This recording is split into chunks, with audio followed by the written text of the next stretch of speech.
as we've already said, it's Valentine's weekend, so what can my reading be but something about love? God is love. God always acts in love.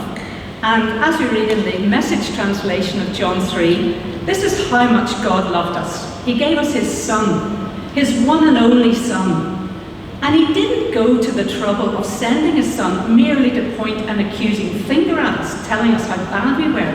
He came to help, to put things right. At first it would seem as if there are many sorts of love. There's the unabashed eros of lovers. There's the familial storge affection. There's the sympathetic philia of friends. And there's the agape, giving away oneself freely, no less for the murderer than for the victim. But these are really all just varied manifestations of a single reality.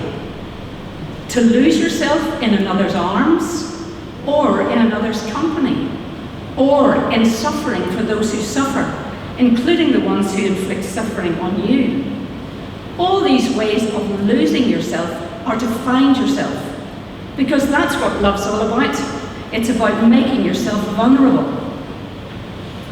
Of all the powers in our world, love is the most powerful and the most powerless. It's the most powerful because it alone can conquer the human heart. But it's the most powerless because it can do nothing except by consent. In the Christian sense, love is not primarily an emotion, it's an act of our will. When Jesus tells us to love our neighbours, he's not telling us to love them with a cosy emotional feeling. We can all produce a cosy emotional feeling on demand as easily as a yawn. I know, I've done it. But when Jesus talks about loving our neighbours, I think he means working for their well-being, even if it means sacrificing your own well-being. And sometimes it means just leaving them alone if you can do nothing more. So in Jesus' terms, we can love our neighbours without necessarily liking them. In fact, liking them might even stand in the way of loving them, because we could be overprotective of their feelings instead of being their honest friend. But it doesn't mean that liking can't be a part of loving.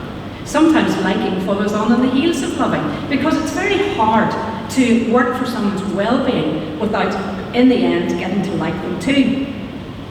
So, who are we going to love today? I always associate love with food. When I love somebody, I want to feed them.